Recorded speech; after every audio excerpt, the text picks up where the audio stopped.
ያሉን ለእነሱ ነው የሚናገሩት እንጂ እዚህ እየመጡ አይጠይቁም። ምክንያቱም ሁሉንም ነገር ስለሚያውቁ እና እንደሚመለስላቸው ጠንቅቆ ስለሚያውቁ።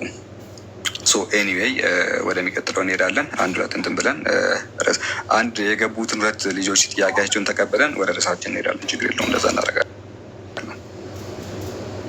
ኦኬ እሺ።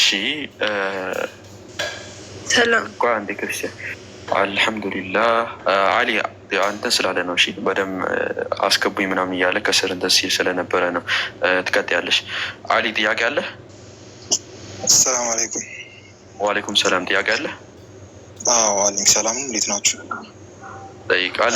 ሐዲስ ላይ ጥያቄው ሐዲስ ላይ ነበር። ሱነን አቡ ዳውድ ላይ ኪታቡል ጠላቅ የሚለው ላይ እና ቁጥር 22-28 ላይ እሱን ታብራሩልኛላችሁ? አልገባኝም። ጥያቄ ምንድን ነው? ጥያቄን አቅርበው። ያው ሱነን አቡ ዳውድ ቁጥር 22-28 ላይ ረሱል ዓለይሂ ሰላቱ ወሰላም አንዷን ሴት ባሌ እየመታኝ ነው ብላ እሱ ጋር ሄደች እና ያንን ሂዳ እሱ ጋር በምትናገርበት ሰዓት ረሱላችን ባሏ እንዲፈታ ታዘዘ እና እንዴት ነው ይሄ ነገር? እስኪ ታብራሩልኛላችሁ? ጥያቄውን ድገመዋል። ኦኬ አንዴ ቆይ አንዴ። በባልና ሚስት መካከል አለመግባባት ሲኖር ችግሩ የማይፈታ ከሆነ ጠላቅ አላህ ዘንድ በእስልምናችን አንድ ትምህርት አለ።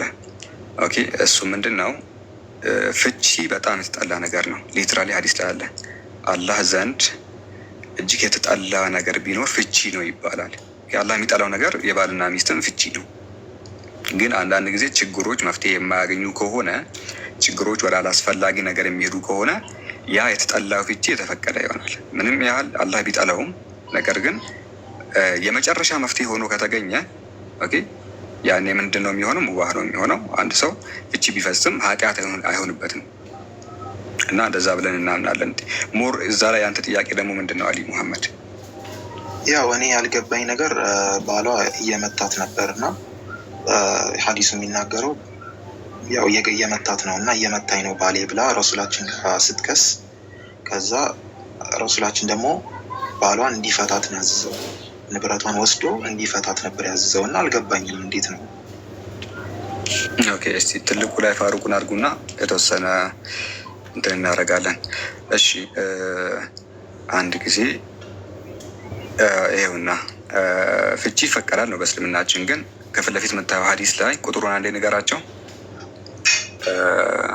ለምን አዘዙ ነው እንዴ አሊ ሙሐመድ? 2018 ላይ እንደዚህ ይላል። 2018 ላይ the messenger of Allah said the most hated of permissible thing to Allah is divorce ይላል። the most hated የሆነ ነገር፣ በጣም የሚጠላ ነገር በእስልምና አላህ ዘንድ የሚጠላው ነገር ምንድን ነው ይላል? ዲቮርስ ነው ይላል። at the same time ደግሞ permissible ነው። ኦኬ የመጨረሻ መፍትሄ ሆኖ ከተገኘ ፐርሚሲብል ነው የሚል ነገር ያስቀምጣል። ቁርአንም በጣም ብዙ ቦታ ይናገራል። ሚስትን ከመሰረቱ አንድ ሰው ፍቺ ሲጠይቅ ራሱ ወንድ ሆኖ ቁርአን ይናገራል። ወንድ ሆኖ ፍቺን በሚጠይቅበት ጊዜ ራሱ የሚጠይቅ ከሆነ ያን የሰጣትን ንብረት ምን ያደርጋል? አይወስድባትም። ለዛ ምዕራፍ 4 ቁጥር 20 ላይ እንደዚህ ይላል፣ በሚስት ስፍራ ሚስትን ለመለወጥ ብትፈልጉ ይላል። አንድ ሰው ከዚህችኛዋ ሚስቱ ጋር ሳይስማማ ቀርቶ ሌላ ሚስት ማግባት ቢፈልግ ይላል፣ በሚስት ስፍራ ሌላ መለወጥ ቢፈልግ አንድ ሰው በተለያዩ ችግሮች ኬዞች ኖሮ ሚስቱ መፍታት ፈልጎ ሌላ ማግባት ቢፈልግ ለምትፈታው ብዙን ገንዘብ የሰጣችኋት ስትሆኑ ይላል። ምን ለምትፈታት ለዛችኛዋ ሚስት ብዙ ገንዘብን የሰጣችኋት ከሆነ ከእርሱ ምንም አትውሰዱ ይላል። ከእርሱ አስቀድሞ ለሚስታችሁ የሰጣችሁ ገንዘብ ሊኖር ይችላል፣ ሀብት፣ ቤት፣ መኪና ሊኖር ይችላል እና ያንን መውሰድ የለባችሁም ነው። ፍቺው በባል በኩል የሚመጣ ከሆነ የፍቺ ባለቤት እሱ ፍቺውን የፈለገው እሱ ራሱ ወንዱ ከሆነ ለሚስት የሰጠውን ነገር አይቀበልም። ቤትም ሊሆን ይችላል፣ መኪና ሊሆን ይችላል፣ ትቶ ነው የሚሄደው ነው። ፍቺው በእሷ በኩል የሚመጣ ከሆነ ግን ያ ንብረት የእሱ ከሆነ ንብረቱን ይወስዳል፣ የእሷን ደግሞ ለእሷ ነው የሚተወው። አይተሃል? ፍቺ ከጠየቀ ምንም ሳይወስድባት፣ ነገር ግን ፍቺው በእሷ በኩል የሚመጣ ከሆነ ንብረት ካላቸው እሷ ንብረት ካላት ንብረቷን ትወስዳለች። እሱ ንብረት ካለው አስቀድሞ ያንን ንብረት እሱ ይወስዳል ነው። ኦኬ የራሱ የሆነውን ይወስዳል፣ የእሷ የሆነውን ደግሞ ይተውላታል። እንደዛ ነው ምናምነው። ግልጽ ነው። ግን እኔ አሁን እዚህ ሀዲስ ላይ ምን መሰለህ፣ ያው ሴቷ ነች ተበዳይ። ምክንያቱም እሱ እየመታት ነው እና ባሌ እየመታኝ ነው ብላ ነው ረሱላችን ጋር እየከሰሰች ነው። እና ረሱላችን በዛ ላይ ያዝዘው ወንዱ እንዲፈታት ወስዶ ወንዱ እንዲፈታት ነው ያዝዘው። እና እንዴት ነው ተበዳዩ እሷ ሁና ፍቺ ሁሉ ይባላል። ምን መሰለህ አንዳንድ ጊዜ ሴቷን በእስልምናችን የፍቺ ጥያቄ ማቅረብ ትችላለች። ይሄም በኪታበል ሁሉዕ ላይ ተቀምጧል። እንደውም አንተ ያመጣኸውን ቅድም እሱ ሲያሳልፈው ከፍቶ ነበር እና የፍቺ ጥያቄው በእሷ በኩል የሚመጣ ከሆነ እሷ ሳትበደል ነው ፍቺው የሚከናወነው። ማለትም ፍቺን የምርን ፈልጋ ከሆነ ወደ ነቢዩ የመጣችው በተለያዩ ኬዞች እንደውም ሌሎች ሀዲሶችም አሉ። እኔ ባሌ ልፈተው ፈልጋለሁ የሚል ሀሳብን ካቀረበች እና በእሷ በኩል የሚመጣ ከሆነ እሷን ሳይበድል አዎ የአላህ መልእክተኛ ፍቺው እንዲከናወን ያደርጋሉ። ኦኬ ተበዳይ ናት፣ ተበዳይ ናት። የእሷን ንብረት አይደለም የሚወስደው፣ የራሱን ነው የሚወስደው። የእሷ ንብረት ለእሷ ነው የሚቀረው። በዛ መንገድ ካልፈለገችው እና ሊመታት ከሆነ መቼም አትገደልም፣ መሞት የለባትም። ፍቺ የመጨረሻ አማራጭ የሆነና እንዲፋቱ ይደረጋል። በዚህም ደግሞ ፍትሐዊ በሆነ መንገድ ባሉም ሳይጎዳ የባል ንብረት በዳይ እሱ ነው እና የባል ንብረት ይዘረፋል ማለት አይደለም። አንዳንድ ጊዜ ጥፋተኛው እሱ ከሆነ የሆነ ነገር ስላጠፋ ብቻ ሀቁን ንብረቱን ምናምን ይዘርፈዋል ማለት አይደለም። ወይ ደግሞ ለእሷ ኮምፕሊት ይሰጣል ማለት አይደለም። አይሰጣትም። የእሷ ያልሆነ ነገር ኢቨን እሱ በዳይ እንኳን ቢሆን የእሱ የሆነ ነገር የእሱን ይይዛል። የእሷ የሆነችውን ነገር ደግሞ ያንን ንብረቷን ትይዝና ትቀመጣለች። አይታል ስለበደለ ንብረቱን እንዳለ ትዘርፍበታለች ማለት አይደለም። ግማሽ ግማሽ ይወስዳሉ። በዛ መንገድ ፍትሐዊ በሆነ መንገድ ሁለቱን ይለያያሉ። ከእሷ በኩል ስለመጣ ከሱም በኩል የሚመጣ የሆነው ነገር እንደዛ ነው። ግን ከሱ በኩል ሲመጣ የሰጣትን ንብረት የመቀበል መብት የለውም ነው። ያን ንብረቱን ትቶ ነው የሚወጣው እና እንደዛ እናምናለን። ይህን ይመስላለሁ። በቀረው ደግሞ ሸርሆቹን ቼክ ማድረግ ትችላለህ። ከዚህ የተለየ ማብራሪያ የለም። ጀዛከላህ ሹክራን። አይ እሺ፣ እስቲ እዛው ፋይል ላይ ክፈትልኝና ታች ላሉት ክርስቲያኖችም አንዳንድ ነገር ላሳያቸው። ፋሩቅ የቅድሙን እንዴ ለምን ይፋታሉ ምናምን ለሚለው ለምንድን ነው የማይፋቱት ነው። አኮርዲንግ ቱ ዩር ኦውን ቡክስ ምነው ሴት ልጅ ማትመቻችሁ ከሆነ ፍቷት እኮ ነው ያለው። ትልቁ ላርጉትና ለምን አናሳያቸውም? የራሳቸው የህግ መጽሐፈ ሲራክ 25ኛው ላይ መጀመሪያ ኃጢአት ከሴት ተገኘች፣ በእርሷ ምክንያት ሁላችን እንሞታለን። ለውሃ መፍሰሻ አታብጅለት፣ ለሴትም የልብህን ምስጢር አታውጣላት። እንደ ጠባይህ ካልሆነች ፍታት፣ ከሰውነትህም ለያት። እንደ ጠባይህ ካልሆነች ፍታት፣ ከሰውነትህም ለያት። ለምንድን ነው እግዚአብሔር እንዲህ ያለ ነገር የሚያዘው? በመካከላቸው መታረቅ ምናምን ለምንድን ነው እንዲታረቁ ማያረጋቸው? ለምንድን ነው ጠባያቸው እንዲስተካከል ማያረገው ያላችሁ ለምን ራሳችሁን አትጠይቁ? እንደዛ ከማድረግ ይልቅ ቀጥታ አሽቀንጥረ ጣላት ነው እያለ ያለው። አሽቀንጠርና ወርውራት፣ ከሰውነትህም ለያት የሚል ነገር ያስቀምጣል። ይህን ይመስላል ነው። ይህ ለእናንተ ነው፣ ታች ላይ ለምጽፉ ክርስቲያኖች ነው እና ታች ለምጽፉት ክርስቲያኖች ነው፣ ለሙስሊሞች አይደለም። ሙስሊሞችማ ግልጽ ነው። በእስልምናችን እኛ ያሌለውን ነገር እናወራ።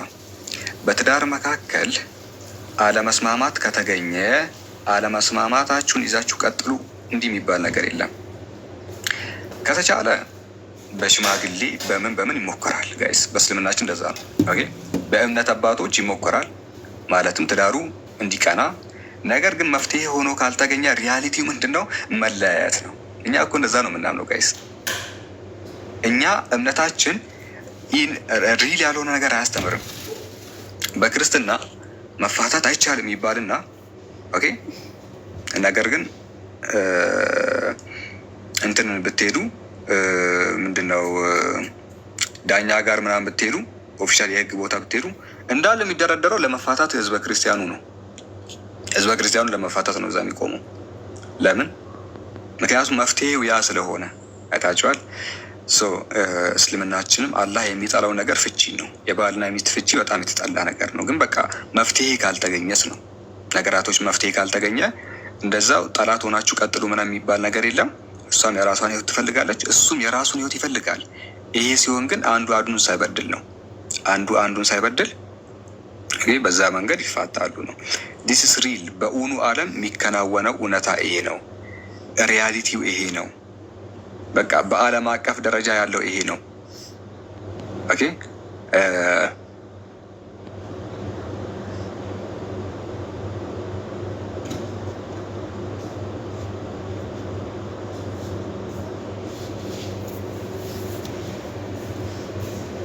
ከኔ ላይ የተቋረጠው አይደለም። አይ እኔም ጋር ሰጥ ብሏል። ኦኬ አይ ቲንክ ግልጽ ይመስለኛል። ስለዚህ አይ ቲንክ እያወራ እንዳይሆን ሳላ እሺ ሚዩት ላድርገው። ወጥቷል። ክርስቲያን አለሽ? ኔትወርክ ነው። ኦኬ እሺ ክርስቲያን የለችም መሰለኝ። ሰለሞን አቤት አለሁ። እንዴት ናቸው? አልሐምዱሊላህ ደህና ነን። ቆይ አንዴ ሰለሞን ጥያቄ ያለሽ? ክርስቲያን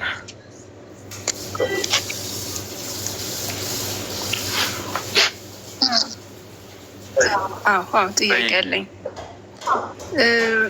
አንደኛ ከቁርአን ውስጥ አንድ ሙስሊም ሊያከብረው ወይም አንድ ሙስሊም ነው የሚባለው የየትኛዎቹን ቁርአኖች እንደ ግዴታ ሲቀበል ነው? ሁለተኛ ወድቀ የመጡ ሰሃባዎች ሙስሊም ናቸው ማለት እንችላለን ወይ? ምክንያቱም የቱን አንቀጾች መጀመሪያ ተቀብለዋል የሚለውን ከይቅርታ ጋር መጀመሪያ ጥያቄ እና ከዛ ትቀጥያለሽ። የመጀመሪያው ጥያቄሽ ምን ነበር? ከዛ ሁለተኛውን ትቀጥያለሽ። አንድ ሙስሊም ለምሳሌ እንደ ግዴታ ያው የተያዘ ስለሆነ ነው ከሱ ጋር አንድ ላይ ትመልሱልኛላችሁ። አንድ ሙስሊም እንደ ግዴታ የየትኞቹ የቁርአን አያዎችን መቀበል አለበት? ይሄ አንደኛው ነው። ሁለተኛው ኢትዮጵያ ውስጥ የመጡት ሰሃባዎች አንድ ክርስቲያን ለመባል የትኛውን መጽሐፍ መቀበል የሙሐመድ ተከታዮች? ቆይ ምን አይነት ጥያቄ ነው? አንድ ክርስቲያን ለመባል የእናንተ እንደ ህግ ስላለ ቆይ ተረጋጋ። የትኛውን የባይብል ቨርስ ነው መቀበል ያለበት? ተረጋጋ። አንቺ ራስሽ ተረጋጊ። ቆይ ተረጋጊ። ክርስቲያን ተረጋጋ። ምንድነው ማመን? አንድ ክርስቲያን አንድ ክርስቲያን ለመባል የትኞቹን የባይብል ቨርስ ነው መቀበል ያለበት? ጥያቄን ልጨርስና ትጠይቀኛለህ። ጥያቄን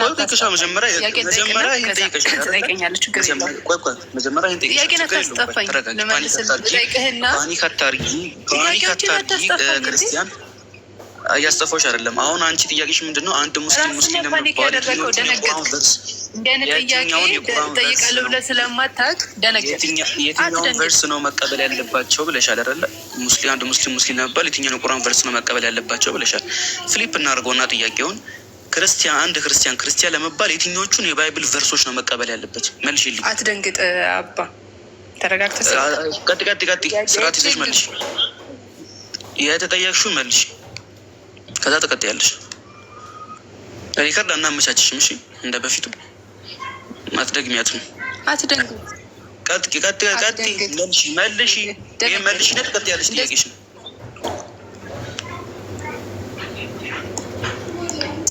አትደንግጥ። ጥያቄዎችን ልጨርስ መጀመሪያ። የተጠየቅሽውን መልሽና ተቀጥያለሽ። ችግር የለውም። አንተ ቆይ መመለሱ ነው ያስፈራህ? ሪከርድ እደረጋለሁ ብለን ነው? አይዞሽ 24 ሰዓት ሪከርድ አድርጊ። የተጠየቅሽውን መልሽ። አንድ ክርስቲያን ለመባል የትኞቹን የባይብል ቨርስ ነው መቀበል ያለበት? ቀጥይ። ጠይቂኝ ብለኸኝ እሺ ብዬ ስጠይቅ ከድንጋጤ ብዛት ወደ ጠየቅኝ። ጠይቂ ብለኸኝ ነው ከስ ምንም ንጋጤ አይደለም። ጠይቂ ብለህ ስጠይቅ አንዴ ላስማማቸው እና ጠይቅ። ለምን ትደነግጣለህ? ኧረ አንቺ ፖለቲካ ትስሪ እባክሽ። ቆይ ጥያቄ ጠይቀሻል። ጥያቄሽን ማን ያስወረዳት? መልሷት። አታስወርዱ። 112 ነው 110 ይሄ 116 ሱራ ያለው ልትል ነው እና የምናውቀው ነገር ነው። ችግር ነው አላኩል ያህል ግን መጀመሪያ ግን ያንቺን ራሱ ደብል ስታንዳርድ አድርጎ ነው ዩኑካፍ የጠየቀሽ ስታነሺ አንድ ክርስቲያን ለመባል የትኛውን መጽሐፍ ነው መቀበል ያለበት? 80 አሐዱን ነው ኦር 66 አሐዱን? እሱ መልሺ እና ከዛ ትቀጥያለሽ ማለት ነው። እኛም እንቀጥላለን። ክርስቲያን አሁን ሁሌ ይችች በጣም ፓኒክ ትሆናለች እና በማን ስፒሪት ነው የተለቀው? በጣም ተረብሻለች። ስፒሪት የተረበሸ ነው እና ተረጋጊ። መንፈስ ተብረሽ የለም እንደ መንፈስ ቅዱስ አሁን ከለም ተረጋጊ። መጀመሪያ ተረጋጊ። እዛ በኋላ ጥያቄ ጠይቀሻል። እሱ ጥያቄ ደግሞ አስሄደበት ስታንዳርድ መጥቶሻል አንቺ ጋር እንደዚህ ጥያቄ ስለማይጠይቅ ይህን ጥያቄ መልሺውና እያልሽ ነው ይብኑቃ እኔ ጋር ቀጥይም እሱ ጋር ይህን ጥያቄ መልሺውና ያንቺ መልስ ይገኝልሻል እያለሽ ያለ እንደዚህ እንደ ፓኒክ አትሽከርከሪ። ዝም ብሎ ሌላው ታትይ ኦኬ። ፈርተሃል፣ ደንግጠሃል። ይሄ የወረደ ፖለቲካ ነው። ስፒሪትሽ በጣም ተረብሸዋል እና ተረጋጊ። መጀመሪያ ሆሊ ስፒሪት አጠገብሽ የለም መሰለኝ፣ ለዛ ነው እንደዚህ የምትሆኝው። ተረጋግተሽ ከሚሉቃ ቀጥይ። እሺ የወረደ ፖለቲካ ነገር ተይው። ይሄ ህፃን ጨዋታ ጫዎች እሺ። ክርስቲያን ቀጥል ይባል ሲሉ ሰምታ ዶሮ ታንቃ ሞተች አለች አያቴ። እሺ ለማንኛውም ክርስቲያን ቀጥይ። ጥያቄሽን ጠይቀሻል። አንድ ሙስሊም ለመባል የትኞቹን የቁርአን ምዕራፎች ነው መቀበል ያለበት ብለሻል። እኔ ደግሞ ጥያቄን በጥያቄ መመለስ ስለሆነ የፈለግኩት አንድ ክርስቲያን ለመባል የትኞቹን የባይብል ምዕራፍ ነው መቀበል ያለበት? ይሄን በይኝና እኔ ደግሞ ቀጣይ መልስልሻለሁ። ከኦርቶዶክስ 81 አሐዱ የትኞቹን ነው መቀበል ያለበት? ወይም ደግሞ 66ቱን ነው መቀበል ያለበት ወይ 72ቱን የካቶሊኩን ነው መቀበል ያለበት? ይሄ መልሽልኝ ዘንድ ወደ አንቺ ጥያቄ እንሄዳለን። እሺ ሲጀመር እኔ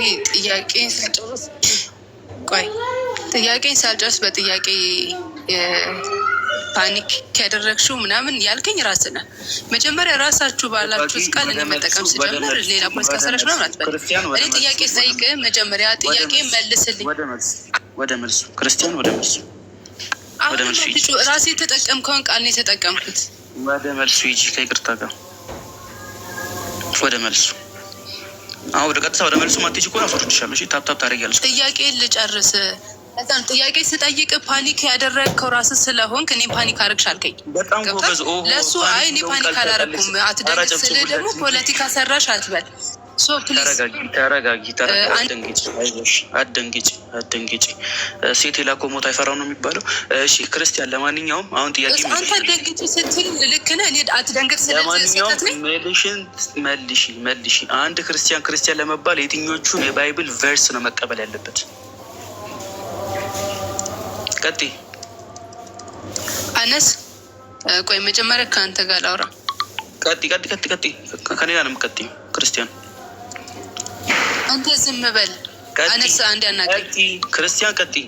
ጥያቄ መልሽልኝ። ከጀመርሽ ከኢብኑቃፍ ጋር ቀጥይ። ገና ጥያቄ ስጀምር ደነገጥሽ ምናምን ማለት የጀመረው ራሱ ነው። ቀጥይ ክርስቲያን ተረጋጊ፣ ፓኒክ አታርጊ። እሱ የተጠቀመውን ቃል ስጠቀም አወቅሽ ሲሏት የቄሱን መጽሐፍ አጠብቻለሁ። እሺ ክርስቲያን ቀጥይ። ካልተመለሰላት እኛ ሲንጠይቅ ስ አጓጉል ንግግር እኮ አስፈላጊ አይደለም። ለምንድን አጉል ንግግር እንዲናገር የምትፈቅደው? ቀጥይ ክርስቲያን፣ የጠየኩችን ጠይቂ። አንድ ክርስቲያን ለመባል የትኞቹን የባይብል ቨርስ ነው መቀበል ያለበት? ቀጥይ። ሁሉንም አሁን መልሱላት በቃ። ሲጀመር አሁን አንተ እሷ መመለሳችን ሲጀመር ማለት ነው የተደረግክን የሰማኸኝ ነው። አንተ ዊዝ ሪስፔክት ነው እንድታወራኝ የምፈልገው።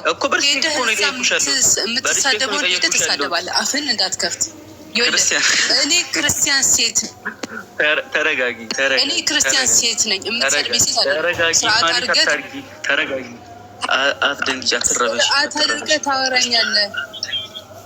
የጠየኩሽን መልሽ። አንድ ክርስቲያን ለመባል የትኛውን የባይብል ቅጂ ነው መቀበል ያለበት? የትኞቹንስ የባይብል ቨርሶች ነው መቀበል ያለበት? የራስሽ የጠየቅሽውን ጥያቄ ወደ ራስሽ መልሽ ጠይቅሻለሁ። እሱም መልሽልኝ። አልመልስልህም። ጥያቄ በጥያቄ መመለስ አንዱ ጥያቄ መመለስ ስልፍ ስለሆነ ጠይቂኝ ብለህ ነው የገባሁት። ጥያቄ ጠይቂኝ ነው የተባለው። ስትሆኝ ተመለሽ። አንድ ጊዜ አንዴ መልሷት እስኪ መልሷት። በጣም የምታስወጡኝ ከሆነ አልግባ። ገባ ሞዴሬተር አስተካክሉ። አንዴ ቆይ፣ እሺ ቆይ፣ መልሷት ያወጣችው ልጅ ባለፈው ትዝ ካሉት 6ኛ ክፍል ትምህርት መታወቂያዎች ነው። ጥሩ ሊስን ስጣት እንትን ወደ ሀሳብ መለስና ጥያቄውን አንድ ጥያቄ 6ኛ ክፍል ትምህርት መታወቂያዎች ነው። ጥሩ ሊስን ስጣት ወደ ሚዩት አድርጊው። ኦኬ ጥያቄሽን አንድ ጥያቄ አቅርቢ፣ ከዛ አንቺ መልስ አንመልስም ብለሻል። ችግር የለውም። ኦኬ ድሮም ክርስትና ላይ መልስ እያየን አይደለም፣ እየተመለሰልን አይደለም። አላኩል ያህል ግን ጥያቄሽን አቅርቢ፣ አንድ ጥያቄ አቅርቢ፣ ከዛ ቀጣይኛውንም ጥያቄ ካለች ታቀርቢያለሽ ማለት ነው። አነስ ጠይቂ ነው ያልከኝ። ጠይቂ እኮ ሌላውን ነገር ሌላ ወሬ አታውራ። ጠይቂ ነው ያልከኝ፣ ጠየቅኩ። ጥያቄ ሳልጨርስ ወደ ጥያቄ ገባ እሱ። በፈጣሪ ስም ታዲያ ለምንድን ነው ሌላ ወሬ የምታወራው? ጠይቂ እያልኩሽ እኮ ነው። ምን ሆና ነው ልጅቷ? ጠይቂ፣ ይኸው ጠይቂ።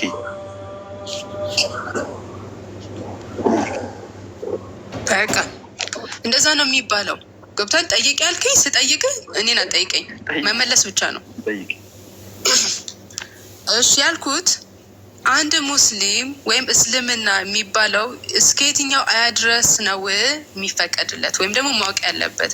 ምክንያቱም ኢትዮጵያ ውስጥ የገቡ ሰሃባዎች ሙስሊሞች ናቸው የምንል ከሆነ የትኛው አያ ደርሷቸው ነበር? ይሄ ለመጠየቅ ነው።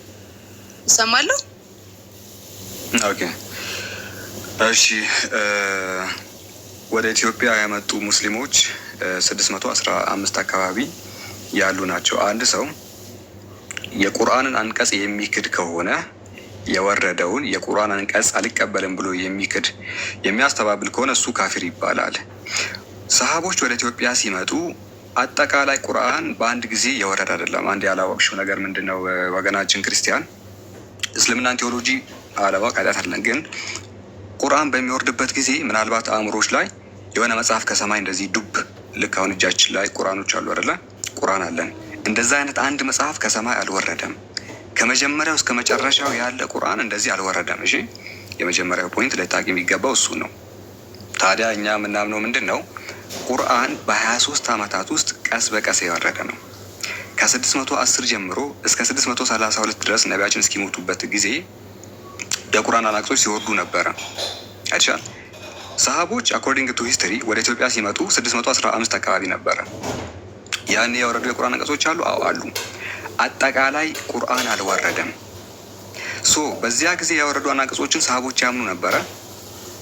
አይቻል በወረዱ አንቀጾች ሁሉ ያምኑ ነበረ። በወረደው ነገር ማመናቸው ነው ሙስሊም የሚያሰኛቸው። ሱረቱል በቀራ ሲወርድ በሱረቱል በቀራ ያምናሉ። አዕራፍ ሲወርድ በአዕራፍ ያምናሉ። በወረደው በእነሱ ጊዜ ሁሉም ቁርአን ወርዶ ስላላለቀ ያኔ በወረዱ አንቀጾች ሁሉ ያምኑ ነበር። የሚክድ ሰው ካለ ግን አንድ ፊደል የሚክድ ካለ፣ ሁለት ፊደል የሚክድ ካለ፣ አይደለም ቃል አይደለም ሙሉ ምዕራፍ፣ እሱ ካፊር ይባላል። ስለዚህ እነሱ ያኔ ሲመጡ ሁሉም የቁርአን አንቀጽ አልተጠናቀቀም ነበረ። በወረዱት ግን ያምኑ ነበረ። ባልወረደው ነገር ደግሞ ያምኑ። ምክንያቱም ገና ስላልወረደ፣ ገና ስላልመጣ ቃላቱ በእነዚያ የማመን አይጠበቅባቸውም ነበረ። ለምን ስላልወረደ? ከወረደ በኋላስ? ከወረደ በኋላማ ባወረድኩት ቃል በቁርአን እመኑ ስላለ ቃሉ ያኔ በወረዱ አንቀጾች ደግሞ ማመን አለባቸው። ስለዚህ አጭሩ ምላሽ ይህን ይመስላል። አሁን ይሄ ከተመለሰ ፋሩቅና ሉቃ መቀጠል ትችላላችሁ። አንዴ መልሱ ይሄን ይመስል ነበረ። ከነሱ ጋር ቀጥይ፣ ከነሱ ጋር እሺ፣ ልቀጥል። ኦፍኮርስ አው ፈረስ ሂጅራ የምንለው በ615 ነው።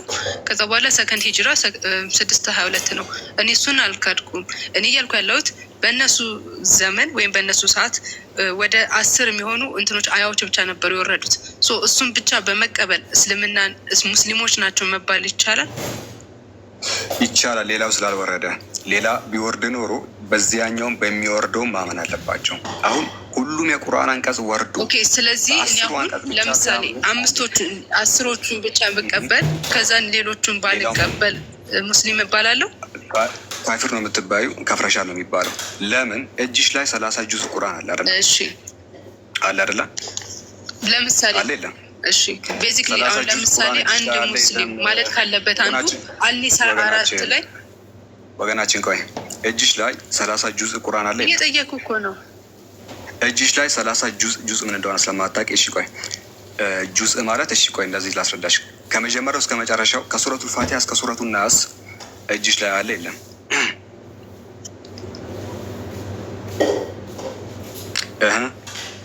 እሰማለሁ ማለት ከመጀመሪያው ሱረቱል ፋቲሃ እስከ ሱረቱን ናስ ቁርአን ዛሬ እጅሽ ላይ አለ የለም? ኦኬ ሶ በተጀመረ ነገር ላይ እስልምና ይመሰረታል እያልከኝ ነው? እጅሽ ላይ ባላለቀ ጉዳይ ላይ ለምሳሌ አንዴ ቆይ፣ እስልምና የሚመሰረተው ሳላህ እዚህ ጋር አንድ ሙስሊም ማለት ካለበት አንዱ አልናስር 103 ላይ ያለው አልኢቅራ አንድ ጊዜ አዳምጪ። የምታደርጉኝ ግን እጅሽ ላይ 30 ቁርአን ጁዝ አለ የለም? ወገናችን ለሪካርድ ስለምትመጪ አንመችልሽም። ቆይ ምን መሰለሽ ክርስቲያን፣ ምንም የሪካርድ ጉዳይ አለም። ለሪካርድ የሚመጡ ሰዎችን በነገራችን ላይ በጣም ፖላይት ሆኜ ነው ያልገባኝን እየጠየኩ ነው። ሳላ ያልገባሽን ሳል ለሪካርድ የሚመጡ ሰዎች እንደዚህ ነው እናስተናግዳቸው። ልክ ልካቸውን እየነገርናቸው። እጅሽ ላይ 30 ጁዝ ቁርአን አለ ወይስ የለም? በትክክል እየመለስክልኝ አይደለም። እጅሽ ላይ አንተ ነው የምታምንበት። የምትጠየቂውን መልሽ። ኦኬ እኔ እጅ ላይ ስላሉ ለምን እናወራለን? ኦኬ ቆይ፣ በዚህ ሰዓት ካረንትሊ 30 ጁዝ ቁርአን አለ ወይስ የለም? እኔ እሱ አይመለከተኝም። ከሱረቱል ፋቲሃ እስከ ሱረቱን ናስ ለምሳሌ አሁን እናንተ በህግ ደረጃ ካስቀመጣችሁት ውስጥ አስር 103 ወይም ደግሞ 112 አላህ ነው አላህ የጌቶች ጌታ የምትጠየቂው መልሽ። እጃችን ላይ 30 ቁርአን ይችላል ወይ? ስለዚህ እንደዚህ አሽቀንጥሬ ያስወጣሻለሁ ነው። ለሪካርድ የሚመጡ ሰዎችን ፖላይት ሆኜ ነው እያወራሁ ያለሁት። በነገራችን ላይ ልክልክሽን ነገር ማስወጣት ትችላለሁ። እንደዚህ አድርጌ ከሙስሊሞች ጋር ተወያየው ለማለት ብቻ አትምጡ። ሙስሊሞችን ካወራኋቸው ለማለት አትምጡ። ለመረዳት ነው። ካልሆነ ግን ልክልካችሁ ነው የሚነገራችሁ። ኦኬ ሙስሊም ቤት ገብቼ ነበረ ለማለት አትምጡ። ኦኬ እንደዛ የምትመጡ ከሆነ ልንቀጥልም አንችልም። ከርስ ወጥተን ይሄ ያን እንትና መጽሐፋችሁን ከፍተን እዚህ ልክልካችሁን ልናሳያችሁ እንችላለን። ሰሃቦች ወደ ኢትዮጵያ በመጡበት ጊዜ ሁሉም ቁርአን አልነበረም ነው፣ ከሰማይ አልወረደም ነበረ። ኦኬ ሶ በወረደው ያምናሉ። ዛሬ ኦኬ ሰሃቦች ያኔ በወረዱት በ10 አንቀጾች ብቻ የሚያምኑ ከሆነ አለች፣ ዛሬ እኔ በ10ሩ ብቻ ማመን እችላለሁ አለች። አትችይም። አእምሮ ያለው ሰው እዚህ ውስጥ የሚያስተውል ክርስቲያን ካለ ልብ ይበል። ጥንት ዘመን ሰሃቦች ወደ ኢትዮጵያ ሲመጡ የወረደው የቁርአን አንቀጽ ስፔሲፊክ የተወሰነ ብቻ ነበረ። ዛሬ በዚያ ብቻ እንዳናምን 30 ጁዝ ቁርአን ወረደ። ጥንት ዘመን 30 ቢኖር ኖሮ ሰሃቦች ወደ ኢትዮጵያ ሲመጡ በ30ውም ያምኑ ነበረ። የወረደው የተወሰነ ብቻ ስለሆነ ግን ያኔ በወረደው ሁሉ አመኑ። ዛሬ እኛ ሌላውን እንዳንክድ 30 ጁዝ ቁርአን አለ። ማመን ያለብን በ30 ጁዙ ነው። ሀሳቡ ገብቷቸዋል አይደለ? እሱ ያለችው ምንድን ነው? ሰሃቦች ወደ ኢትዮጵያ ሲመጡ ሁሉም የቁርአን አንቀጽ አልወረደም፣ የተወሰነ ብቻ ነበር የወረደው። እነሱ ያመኑትና ሙስሊም የሆኑት ያኔ በወረደችው ብቻ ነው 10 አንቀጽ። ስለዚህ ዛሬ እኛ በ10ሩ ብቻ ብናምን ሙስሊም እንሆናለን ወይ አለች። አንሆንም። ምክንያቱማ ዛሬ ሁሉም የቁርአን አንቀጽ ስላለ። ጥንት ዘመን ሰሃቦች ወደ ኢትዮጵያ ሲመጡስ ሁሉም አልነበረ። ስለዚህ በነበረው አመኑ። ያ ሙስሊም አሰኛቸው። ሁሉም ቢኖር ኖሮ ያምኑ ነበረ። ስለዚህ ዛሬ እኛ ሁሉም እጃችን ላይ ስላለ በሁሉም እናምናለን። የካደ ሰው ደግሞ ሙስሊም አይባልም። ሰሃቦች እኮ ቁርአኑ ስላልወረደ ነው እንጂ ክደውበት እኮ አይደለም። ያኔ ወደ ኢትዮጵያ ሲመጡ ሁሉም ቁርአን ስላልወረደ ነው በተወሰኑት ያመኑት። በ23 ዓመታት ውስጥ ነበር ቁርአን የወረደው፣ በአንድ አይደለም ዱብ ያለው። እንዲህ ያለ የደደብ ጥያቄ ለማንሳት አትምጡ። ሰው እኮ ሪከርድ ለማድረግም ሲፈልግ ደህና ነገር ነው የሚያነሳው። እና በእናንተ ክርስትናን እንድንመዝን አታርጉ። ሁሉም ደደብ ነው ወይ እንድንል አታድርጉን። ሁላችሁም እንደዚህ ደደብ ከሆናችሁ በጣም የሚያስጠላ ነው የሚሆነው። ስለዚህ እንድንመዝንባችሁ አታርጉ ነው። የተወሰነ ደደብ ሰዎችን አይተን ሁሉም ክርስቲያን እንደዚህ ነው ከምንል ደህና ነገር አንሱና በቃ ያኔ እንደዚህ ናችሁ እንበላችሁ።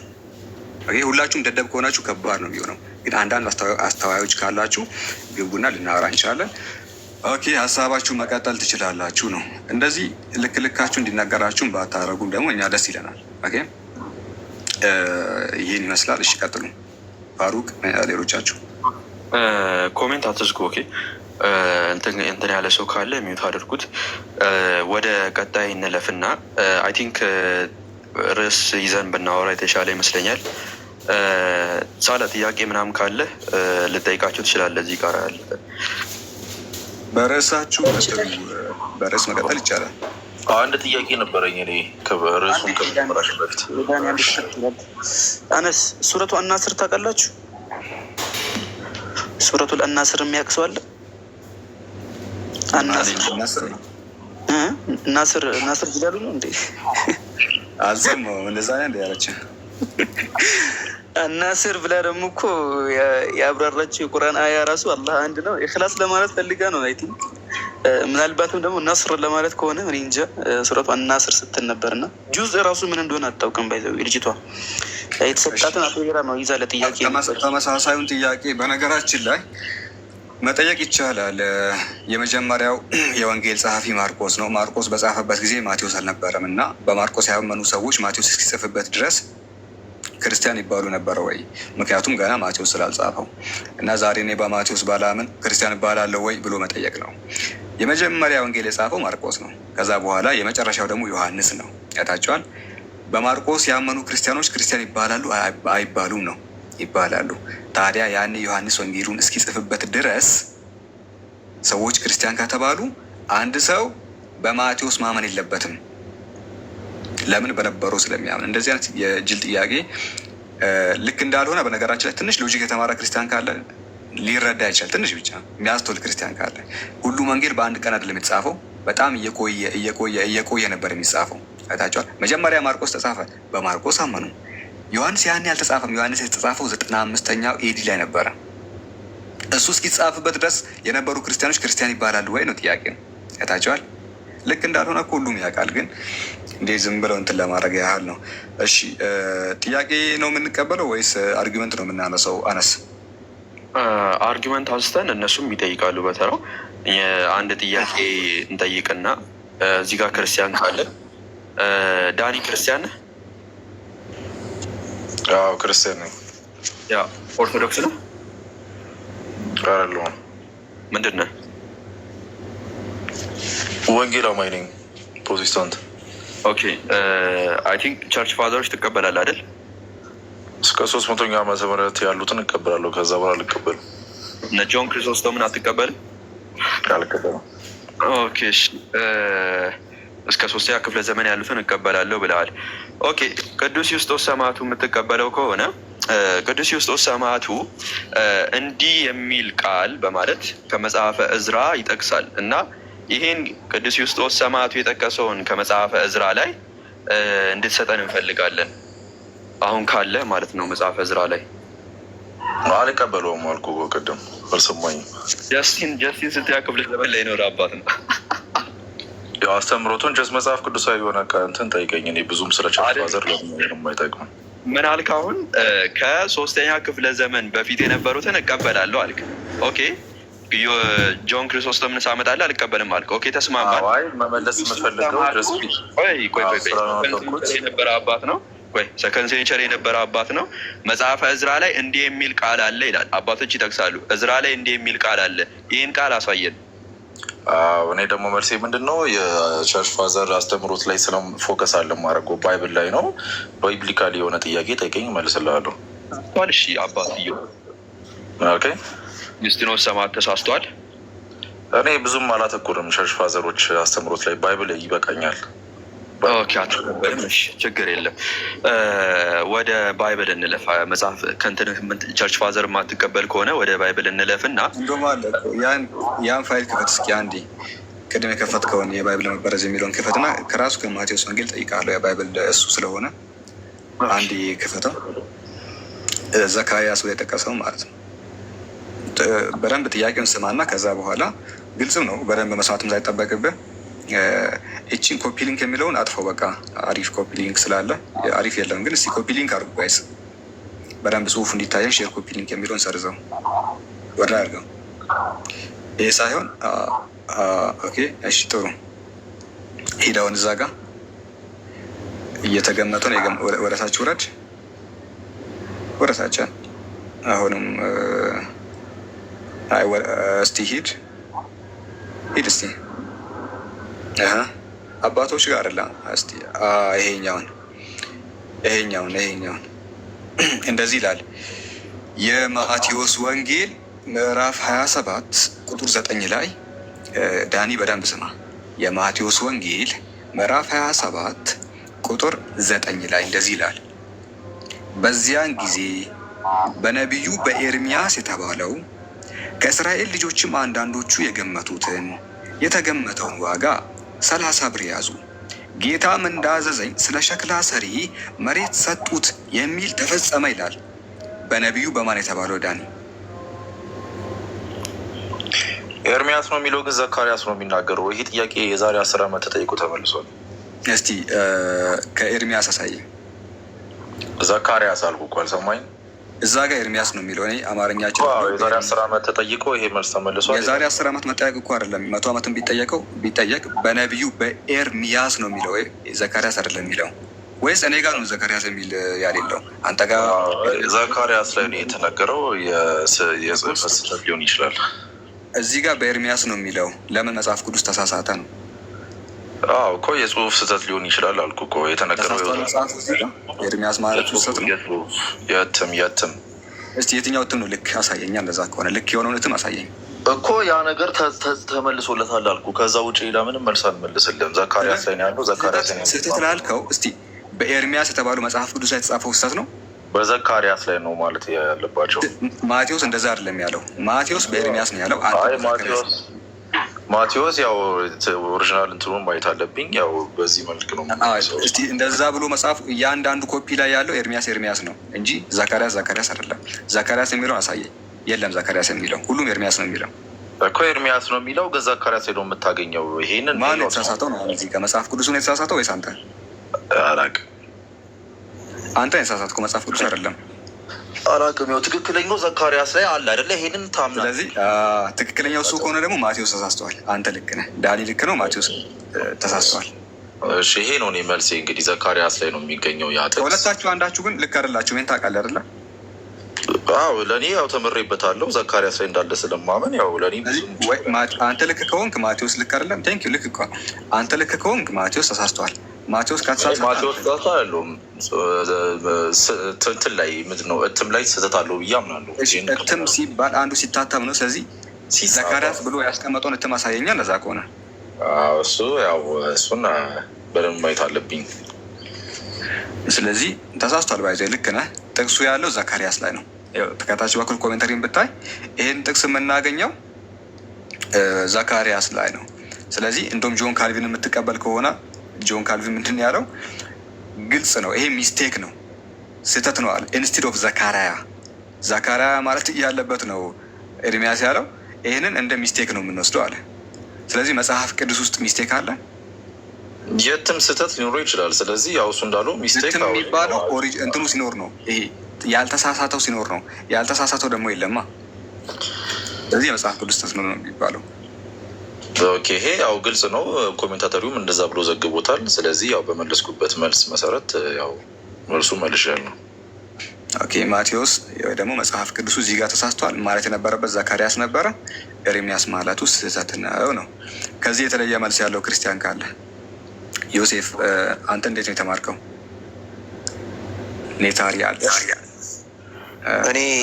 እኔ አስተያየት የለኝም እዚህ ላይ። አልተማርከው? ችግር የለውም። ማውቀው ነገር የለም። እኔ አስተያየት የለኝም። እኔ ማላውቀውን ነገር አላውቅም እልሃለሁ። በደምብ ጥናት አድርጌ እመልስልሃለሁ ከፈለክ። ደስ ይለናል። እኛ በነገራችን ላይ የምንጠይቀው እንዲሁ ለመሸናነፍ ምናምን አይደለም፣ ለሪከርድም አይደለም፣ ግን እንደ እውነቱን ማወቅ ስለምንፈልግ ነው። እሺ ቀጣይ አንድ እንይና ከዛ በኋላ እስቲ እሱን ደግሞ እንዴት እንደምትረዱ ትነግሩናላችሁ። ወደ ላይ ሂድልኝ አንዴ፣ እዚሁ ጋር ስላይድ ወደ ላይ አድርግልኝ። ወረታች ታችሁ እሱ ነው አንተ ጋር። እሺ ሄዳ ነው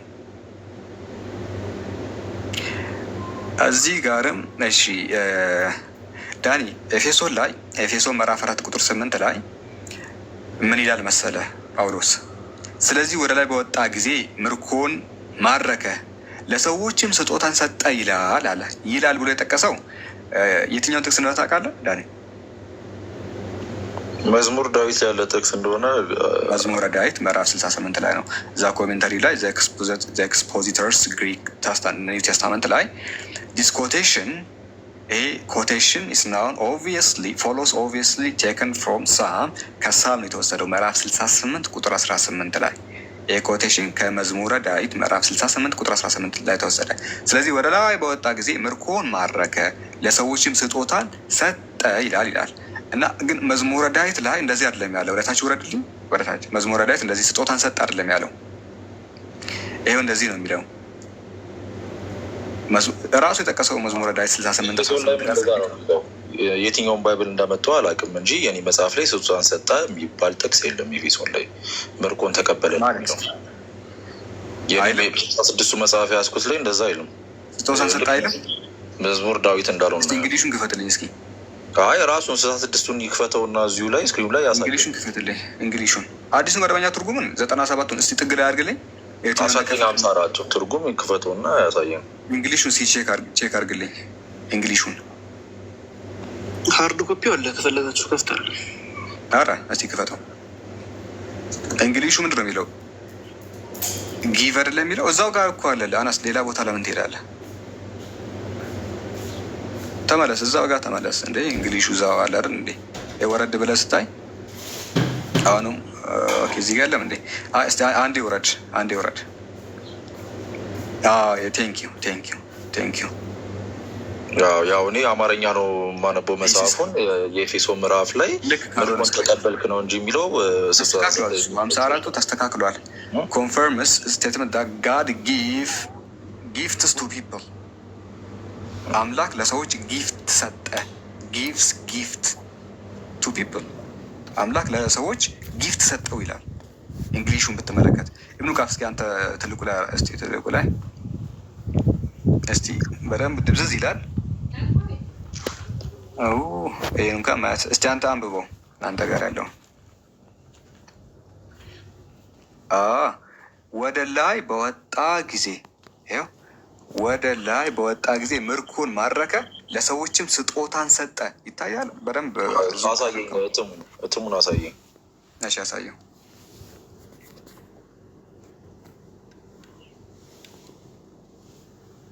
እስቲ ይሄ እትሙ ስንተኛ ዓመተ ምህረት ላይ ነው የሚለው?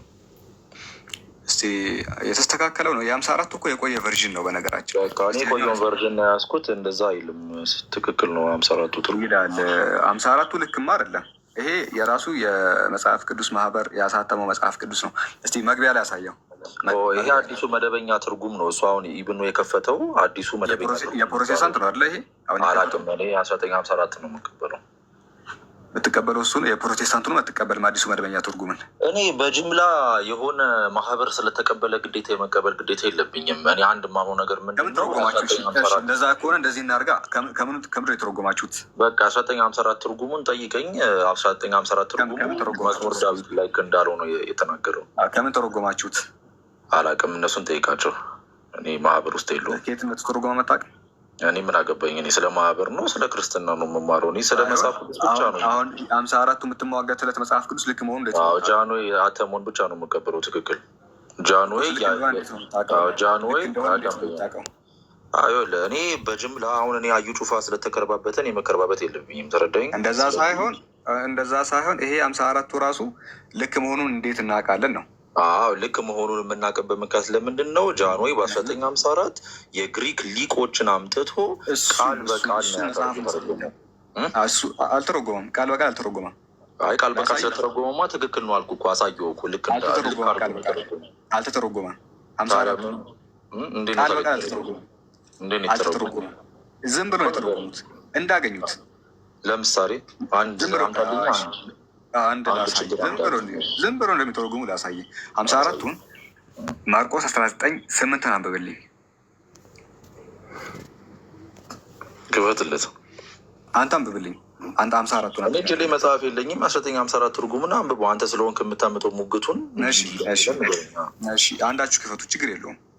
ኢብኑ ቃፍ ክፈትልኝ። 1954ቱን የራሱን የጴንጤ እንግዲህ ጴንጤ ስለሆንክ እሱ ነው የምቀበለው ብለዋል። እንደማትቀበል ላሳይ። ግሪኩን ወር ላይ ያልከው 1954 ቃል በቃል የግሪክ ሊቆች ተርጉሞታል። እንያው ተተርጉሞ ከሆነ እኔ የፈለግከውን ነገር ነው የምቀጣው። ቃል በቃል ተተርጉሞ ከሆነ አንዳችሁ መክፈት ከቻላችሁ፣ እኔ ስልክ የለኝም ተጨማሪ ስልክ፣ እናንተ ክፈቱ።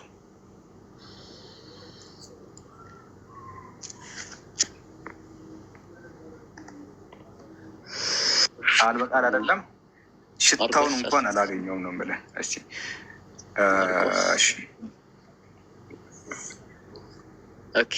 እሺ ኢብኑ ቃፍ ቢከፍት ጥሩ ነበር። ያንተ ደቃቅ ነው፣ መጽሐፍ ቅዱስ አይታይም። ፋሩቅ ፎንት ቀይር ያለ ምሳሌ ስቲከር አሁን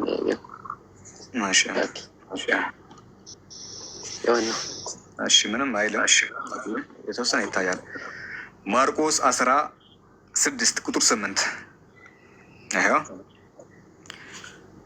መንቀጥቀጥና መደንገጥ ይዟቸው ነበርና ወጥቶ ከመቃብር ሸሹ። ይፈሩ ነበርና ለማንም አንዳች አልነገሩም።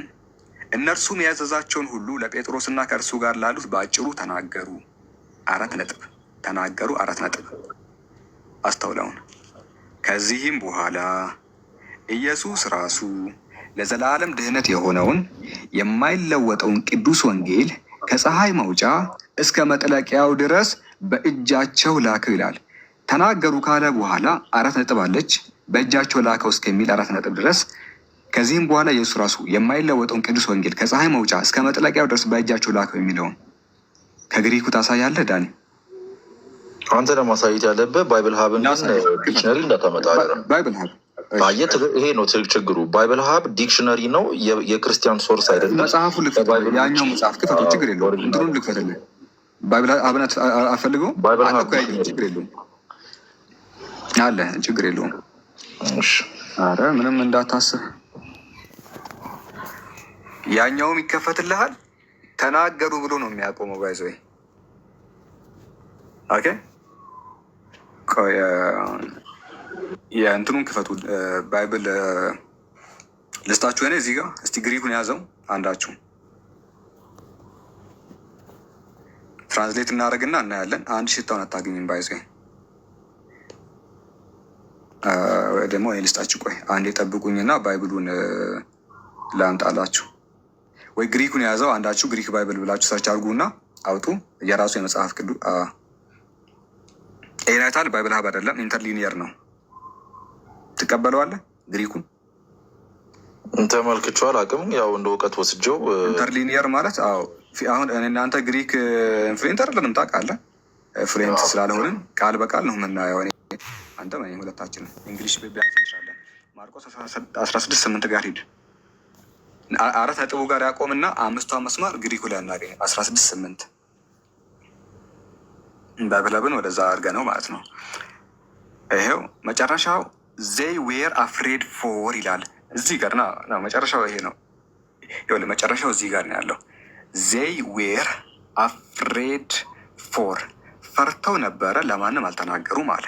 ከዛ ይዘጋል። ያሌለው ጥቅስ ምንድን ነው? ከዚህም በኋላ ኢየሱስ ራሱ ለዘላለም ድህነት የሆነው የማይለወጠውን ቅዱስ ወንጌል ከፀሐይ መውጫ እስከ መጥለቂያው ድረስ በእጃቸው ላከው የሚለው አንተ የፈለግከውን ግሪክ ቼክ አድርግ ዳኒ። ከዚህ ስወጣ አታገኝም ያንን ጥቅስ። የሚያውቅ ሰው ጠይቅ፣ አታገኝም ያንን ጥቅስ። ያ ሀሳብ በሙሉ የለም ግሪኩ ላይ። አንተ ራሱ ቼክ ታደርጋለህ። 4ቱ መስመር ነው፣ 5ቱ መስመር የለም። ግሪክን ብታገላበጥ አታገኝም አንድም ቦታ። 4ቱ መስመር ያልከው የትኛውን ነው መሰላ? ይኸው እሱ ፋሩቅ ያሰመረበትን። ከዚህም በኋላ ኢየሱስ ራሱ ለዘላለም ድህነት የሆነውን የማይለወጠውን ቅዱስ ወንጌል ከፀሐይ መውጫ እስከ መጥለቂያው ድረስ በእጃቸው ላከው የሚለው ግሪኩ ላይ የለም። ያለው ይፈሩ ነበር የሚለው ዜይ ዌር አፍሬድ ፎር፣ እሱ ነው ያለው። ዜይ ዌር አፍሬድ ፎር ብሎ ይፈሩ ነበር ለማንም አልተናገሩም ይላል። ከሳምንቱም በመጀመሪያው ቀን ማልዶ በተነሳ ጊዜ አስቀድሞ 7 አጋንንት ላወጣላት ለመቅደላዊት ማርያም ታየ ይላል። ግሪኩም ከዛ ይቀጥላል። 4ቱ ነው፣ 5ቱ መስመር ግን ግሪኩ ላይ በፍጹም የለም። አንተ ከዚህ ሲወጣ ቼክ ታደርጋለህ፣ እሱን አታገኝም። ስለዚህ 1954ቱም ቢሆን ቃል በቃል አልተረጉምም። ይኸው ሪያሊቲ ነው። ኦኬ፣ ይሄንን ያው ማየት አለብኝ። እኔ በአማርኛ ነው የማነበው መጽሐፉን፣ ግሪክ አላነበብኩኝም። ጥያቄ ማቅረብ ይችላለሁ? ኦኬ፣ እሺ፣ ችግር የለውም። አንድ እንቀበልና ዝም ብለህ ከምትወጣ ለአንተ ልፍቀድልህ። እሺ የኔ ጥያቄ ምንድን ነው? የመጀመሪያው ሀዲስ በስንተኛ ዓመተ ምህረት ነበር የተጻፈው? እዛው ነቢዩ በነበረበት ጊዜ ሀዲስ ይጻፋል። ነቢዩ ሳይሞት በህይወት በነበረበት ጊዜ። አንድ ማስረጃ ልታሳየን ትችላለህ? ነቢዩ መሐመድ በህይወት እያሉ የተጻፈ አንድ ሀዲስ? ምክንያቱም እኔ በሪሰርች ባረኩት አስርም ልስጥ፣ ችግር የለውም። አንድ ምን ያደርግልሃል? ፋይሉን ክፈቱልኝ። 10 ከዛም በላይ ላመጣልህ እችላለሁ።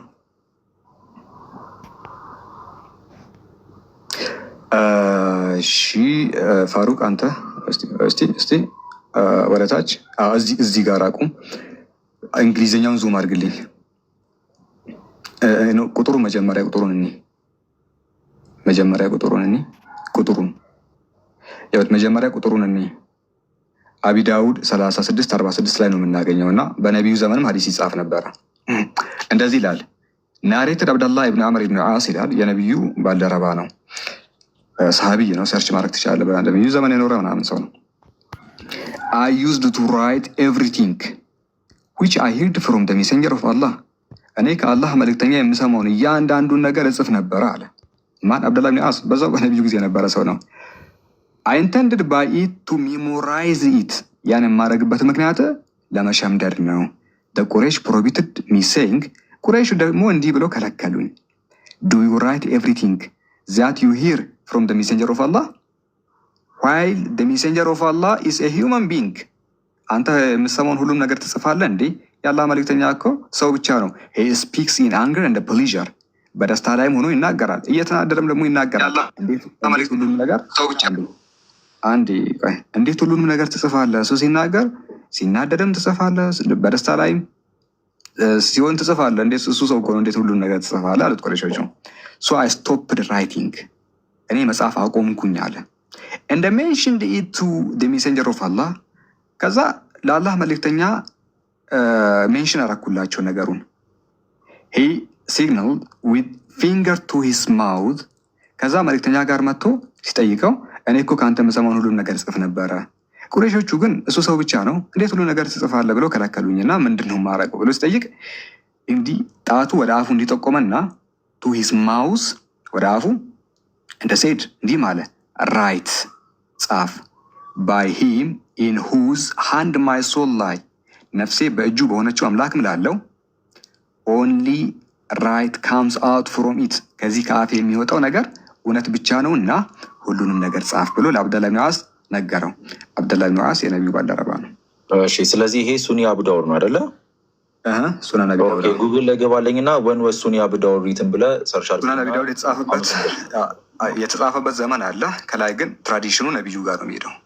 ገባኝ። እኔ አሁን ስለ ሰንሰለቱ ሳይሆን የጠየቅኩ ሰንሰለቱ፣ ምክንያቱም ኦራል ትራዲሽን የሚባል ነገር አለ። ስለዚህ አልተጻፈም ማለት ነው። አሁን ቆይ ይጻፍ ነበር እንዴ ራይት እያለ ይኸው እኮ ገባኝ እኮ አለ እኮ ዘገባውማ ይናገራል። ሰንሰለቱ ሄዶ በጽሁፍ የሰፈረው እንደዚህ ነው። ግልጽ እኮ ነው። በጽሁፍ የሰፈረው ይሄኛው ቴክስት አሁን ያነበብኩልህ ቴክስት በጽሁፍ የሰፈረው 9ኛ ክፍለ ዘመን በኢማም አቢ ዳውድ ጊዜ ነው። ነገር ግን ኦራል ትራዲሽኑ ቀደም ብሎም አቢ ዳውድ ሳይወለድ የአቢ ዳውድ አባት ሳይወለድ ቅማያቱ ሳይወለድ ቀጥታ ከነቢዩ በኩል የመጣ ነው ነው። ኦኬ እሺ ጥሩ። ስለዚህ አሁን ይሄ የተጻፈው ሱኒ አቡ ዳውድ 9ኛ ሴንቸሪ ማለት እንግዲህ ነብዩ ማመድ በትራዲሽን ደረጃ እኛ እኮ ጥያቄ ላምጣው ላስገባው። ስለዚህ ከ200 ዓመት በኋላ ነው የተጻፈው። አሁን 200 ዓመት በዛም ጊዜ ጻፈ ነበር ነው የምልህ። ይሄን ቴክስቱ ነው እንደዛ። ይሄ እኮ ፋላሲ ነው ዳኒ እኮ ስለ መጽሐፉ አንድ ማስረጃ አስተኝስ እንደዛ አይደለም። ይኸውልህ ይሄ ግልጽ ፋላሲ ነው። ምን መሰለህ? ይሄኛው አሁን ያነበብኩልህ ቴክስት 9ኛ ክፍለ ዘመን ተጽፏል ማለት ያኔ አብደላህ ኢብኑ ዓስ ሀዲስ አልጻፈም ማለት እኮ አይደለም። እንዴ ስለ መጽሐፉ አሳየኛ። በዛ ጊዜ ለምሳሌ ቆይ እያልኩ እኮ ነው። ይኸው ማስረጃውንማ አመጣሁልህ እኮ ከትራዲሽኑ በጽሁፍ የሰፈረው ግን ይሄ አሁን ታሪክ ነገርኩ በአቢ ዳውድ ጊዜ ነው እያልኩ ነው። ሰንሰለቱ ቀጥታ የሚሄዱ ነቢዩ ጋር ነው ሙተዋቴር የሆነ ቀደም ብሎም 2ኛ ክፍለ ዘመን ልሰጥ ይችላለሁ። ለምሳሌ ሙስነድ አህመድን ታውቃለህ? 2ኛ ሴንቸሪ ነበረ ነው። 2ኛ ሴንቸሪ ላይ ስንት ሀዲስ ነው የጻፈው? 40 ቮሊዩም መጽሐፍ ነው ያለው ታውቃለህ? 40 ቮሊዩም መጽሐፍ አቢ ዳውድ ምናምን ሳይወለዱ በፊት። ለምሳሌ እዚህ ጋር ያለው ሙስነድ አቢጃድን አሳየው። ሙስነድ አቢጃድ እዚህ ጋር ነው። እዚህ ጋር ይሄው ሙስነድ አቢጃድ። ይሄ ሰው አቢ ዳውድ ሳይወለድ፣ ቡኻሪ ሳይወለድ፣ ሙስሊም ሳይወለድ አንተ የምታውቃቸው ሀዲሶች አሉ አይደለ? ከእነሱ ሁሉ ቀድሞ ያለ ነው ባይዘይ ሙስነድ አቢጃድ። እስቲ በደንብ ዙም አድርግልኝ፣ እንትኑ መጽሐፉን በደንብ ዙም አድርግልኝ፣ ቀኑን እንዳሳየው መጽሐፉን ራሱ ዙም አድርግልኝ። አነስ መጽሐፉን ዙም፣ አሁንም ዙም፣ ቀኑ ጋር እንዴት አሁንም ዙም። ይሄው አሁን ይሄ የተወለደው ራሱ 214 አካባቢ ነው። አቢ ዳውድ ያኔ አልነበረም። ሶሪ ከላይ በኩል 123 ላይ ነው። ይኸው ሌላውን ያነበብኩልህ 134 ላይ የተወለደ ነው በሂጅራ ማለት 134 ላይ ሙተወፋ ይላል። እንደውም የተወለደበት 134 ነው፣ የሞተው ደግሞ 230 ላይ ነው። በዚህ ሰዓት ቡኻሪም አልነበረም፣ ሙስሊምም አልነበረም፣ አቢ ዳውድም አልነበረም፣ ሌሎችም አልነበሩም። በዚህ ይሄ አቢጃድ በጻፈበት ጊዜ ማለት ነው። በታሪክ ቼክ ማለት ማርክ ሁን ችግሩ ላነብልህ ቀዳሚ ነው። ይሄ ከነ ቡኻሪም ከነ ምንም አንተ ከምታውቃቸው ሀዲሶች ሁሉ ቀዳሚ ነው። አሁን እዚህ ጋር የማነብልህ ቢጫውን ላንብብለት። ይሄኛው አንድ ጊዜ ቢጫው እሱ አይደለም፣ ወረድ ብሎ ያለው ነው። ሶስተኛ ላይ ያለው እሱኛው ወአን ሐሰን ኢብኑ ዐምር ኢብኑ ዓሚያ አዱማሪ ቃል ይላል። ይሄ ሰው ማን ነው ከተባለ አቡ ሁሬራ የምታውቀው ከሆነ የነቢዩ ባልደረባ የአቡ ሁሬራን የነቢዩ ባልደረባ ነው። በነቢዩ ዘመን የበላን የጠጣ ሰው የእሱ ተማሪ አንድ ቀን ተሐደቱ ዐንደ አቢ ሁሬራ ሐዲሰን ፈአንከረሁ እና አቡ ሁሬራ ጋር እያለ የአቡ ሁሬራ ተማሪ አቡ ሁሬራ የነቢዩ ባልደረባ ነው። ይሄኛው ደግሞ የእሱ ተማሪ ነው። አይታል አንድ ጊዜ አቡ ሁሬራ እርግጠኛ ያልሆነበትን ሀዲስ ነገርኩት አለ። ፈአንከረሁ ሪጀክት አደረገው። ፈቁልቱ ኢኒ ሰሚዕቱሁ ሚንክ እኔ እኮ ከአንተን የሰማሁት አልኩት። ፈቃለ ኢንኩንተ ሰሚዕቱሁ ሚኒ የምርም አሁን ያልከውን ሀዲስ ከኔ ሰምተኸው ከሆነ ፈሁወ መክቱቡን ዐንዲ እኔ ጋር ተጽፎ መገኘት አለበት አለኝ። ማን ነው እንዲህ ብሎ የሚናገረው? አቡ ሁሬራ የማን ደቀ መዝሙር? የነቢዩ። ይሄኛው ደግሞ የእሱ ተማሪ ነው። ፈአኸዘ ቢየዲ ኢላ ቤይቲሂ እጄን ያዘኝና ወደ ቤቱ ወሰደኝ። ፈአራና ኪታበን ከቲራን ሚን ሐዲስ ረሱሊላህ ሰለላሁ ዐለይሂ ወሰለም ልክ ቤቱ እንደደረስኩኝ ይላል የአቡ ሁሬራ ቤቱ በመጽሐፍ የተሞላ ነበረ። የነቢዩን ሀዲሶች በጣም ብዙ አየን። ፈወጀደ ዛሊከ ልሐዲስ ያንንም ሐዲስ ደግሞ አገኘን። ፈቃለ ቀድ አክበርቱከ እኔ ነግሬ ነበረ ኢን ኩንተ ሰሚዕተሁ ሚኒ የምርም ከኔ ሰምተው ከሆነ ፈሁወ መክቱብን እንዲህ እኔ ጽፌዋለሁ አለ። ከዛ ሀዲሱን ፈለጉት፣ ኪታቦቹ ላይ አገኙት። ማን ቤት? አቡ ሁሬራ ቤት። አቡ ሁሬራ የነቢዩ ደቀ መዝሙር ነው፣ ተማሪ ነው። ነቢዩ ስም ያወጡለት ሰው ነው። በነገራችን ላይ ስም ራሱ ያወጡለት እሳቸው ናቸው። ይሄኛው የእሱ ተማሪ ነው። በነቢዩ ዘመን የነበረው አቡ ሁሬራ ቤቱ እንዳለ በመጽሐፍ የተሞላ የነቢዩ ንግግርና ሀዲስ ነው ያለው። አይተዋል። ተማሪው ደግሞ እንዲህ ያስተላለፈልን። ትክክል አይቼዋለሁ እኮ አሁን ይህ ሰው የጠራው ሰውዬ ነቢዩ መሐመድ ከሞቱ ከ70 ዓመት በኋላ ለመጀመሪያ ጊዜ የመጀመሪያውን ሀዲስ አስፍረውታል። አሁን እዚህ ጋር አሁን አንተ እንዳልከው ቤቱ በገባ የእሱ አስተማሪ ማን ነው? እኔ ስለ ብዙ አላውቅም። ይሄ ብቻ ሀሳቡ የእሱ አስተማሪ ደግሞ ማን ነው? አላውቅም። ነቢዩ መሐመድ አቡ ሁሬራ ነው። አቡ ሁሬራ ቀንደኛ የነቢዩ አቡ ሁሬራ ደግሞ አቡ ሁሬራ ቀንደኛ የነቢዩ ተማሪ ነው። እንደ አቡ ሁሬራ ያለ የነቢዩ ተማሪ የለም።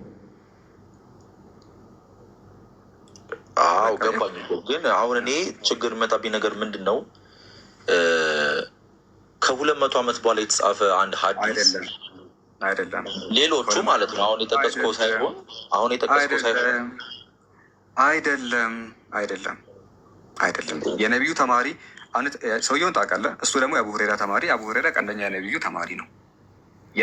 ከነቢዩ ጋር የበላ የጠጣ ወተት አብሯቸው የጠጣ ስም ያወጡለት የሚያውቁት ሰው ነው። ይህን የሚነግር የእሱ ተማሪ ነው። ስለዚህ አቡ ሁሬራ ራሱ ቀንደኛ ሀዲስ ጸሐፊ ነው። እሱን ተማሪ ነግሮናል። መጽሐፉ ላይ ደግሞ እዚህ ጋር አግኝተናል። ይሄ በእሳቸው ዘመንን እንደሚጻፍ አንድ ማሳያ ነው። እሺ ከእሳቸው በኋላ የተጻፈ አለ አሁን እያልክ ያለው አንተ? አዎ አለ። ለምሳሌ ቡኻሪ፣ ለምሳሌ ሙስሊም፣ ለምሳሌ ትርሚዚ፣ ለምሳሌ ነሳኢ፣ ሌሎችን ልጠቅስ ልችላለሁ። ግን እያንዳንዱ በሚጽፉበት ጊዜ ቼን ኦፍ ናሬሽን የሚባል ነገር ተጠቅመው ስለሆነ አንዳች ስህተት የለውም ነው። ምን ያህል ጠንካራ እንደሆነ በነገራችን ላይ እነግርሃለሁ። አንተ እያልክ ያለው ከእሳቸው በኋላ የተጻፉ ሀዲሶች አሉ አይደለ ዳን አለና ለምን የሁላ ዘመን ተቀመጠ ሳይጻፍ?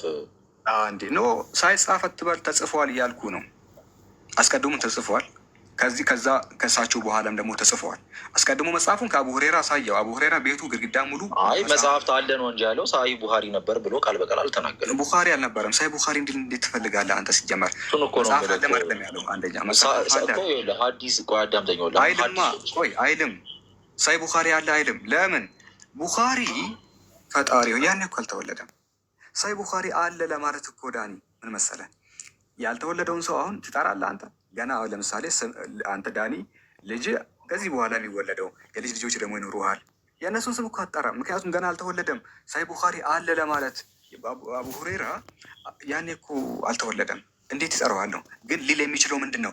እሱም ያለው የነቢዩ ሐዲሶች በመጽሐፍ ደረጃ ተቀምጦ ነበር ነው ያለው። አይታ እኛ ያለው እሱ ነው።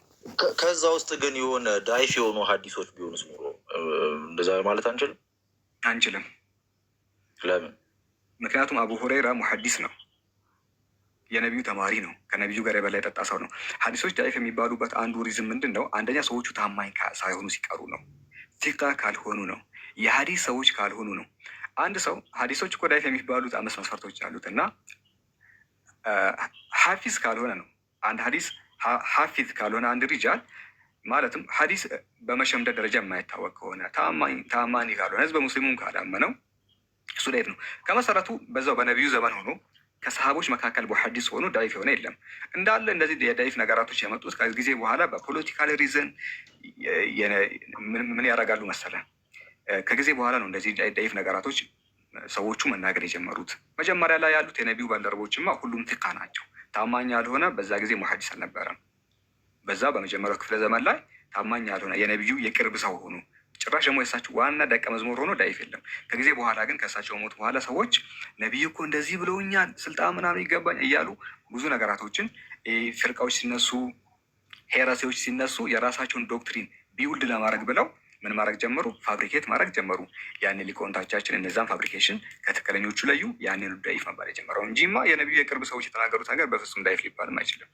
ኦኬ እሺ በቃ አመሰግናለሁ። ያው ያልከኝን ነገር ይዣለሁ። እስቲ ገብቼ ደግሞ አጣርቼ ደግሞ ጥያቄ ምን በደንብ አጣራ።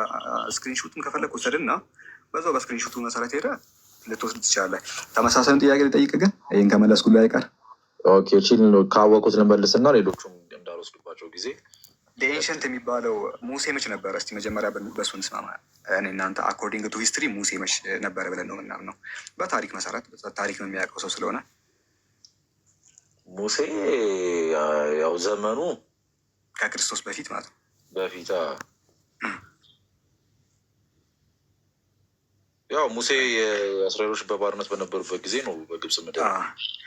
ይህም በተመለከተ አንሸንት ሂስትሪ ኢንሳይክሎፒዲያ እና ኢንሳይክሎፒዲያ ብሪታኒካ አንድ ያስቀመጡት ዴቲንግ አለ። ከክርስቶስ ልደት በፊት ከ1400 እስከ 1300 መካከል ነው ያሉት። ታሪካቸውን ትቀበላለህ? ይህንን ዴቲንግ ከክርስቶስ ልደት 1400 ሴንስ ይሰጣል። ትክክል ነው። ያኔ መጽሐፍ ጽፏል። 5 መጽሐፍ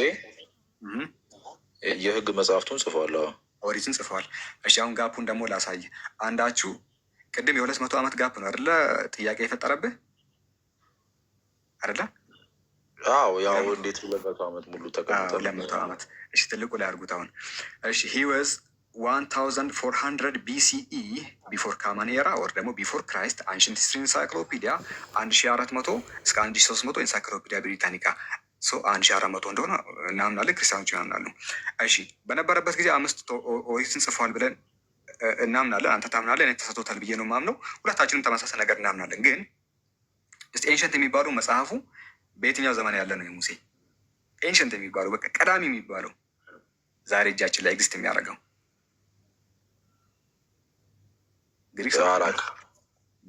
የኛ የተተረጎሙ ከግሪክ ሰብቱጀንት ነው። በአሌክዛንደር መጽሐፉ ራሱ ጭራሽ መጽሐፉ አላህ ምስክሬ ነው። መጽሐፎቹ እንዳሉ የተገኙት የመጀመሪያው የግሪክ ትርጉም ነው። ግሪክ ሰብታይንት ይባላል። በንጉስ ባጥሊሞስ በአሌክዛንድሪያ ንጉስ የተዘጋጀው ግሪክ ሰብታይንት ነው 288 አካባቢ።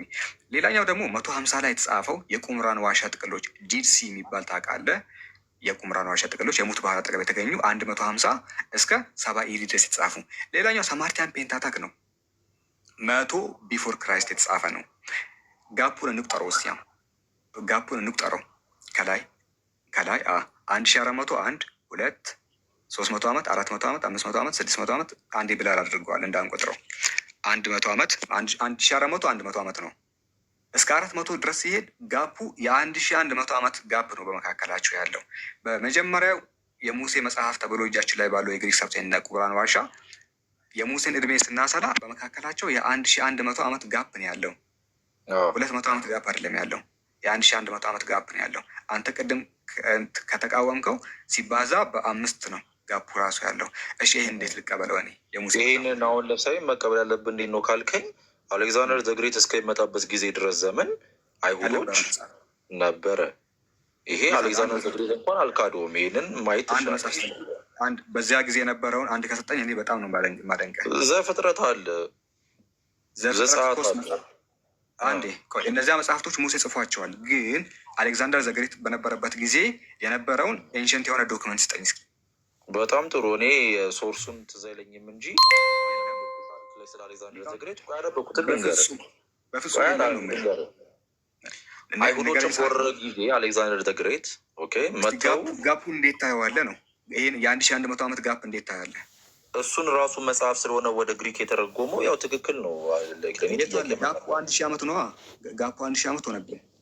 የዕብራይስጥኛ ቋንቋ ነዋ ጋፑ ያመጣው ወደ ግሪክ ከመተርጎሙ በፊት ዕብራይስጥኛ ጠቅም። የግሪኩ ትርጉም ደግሞ 288 ላይ ተተረጎመ ነው። የተረጎሙት ግን ከየትኛው መጽሐፍ ነው? የለም ከዕብራይ እንዴ ቢኖር ሳይኖረ ዝም ብሎ ጠፍቷል። እሱ ጠፍቷል። እጃችን ላይ ለማለትም ጠፍቷል። አንድ ያሳየን። አልጠፋም። አሳየን። መጽሐፍ ቅዱስ ላይ በብዙ ቦታ ቶራው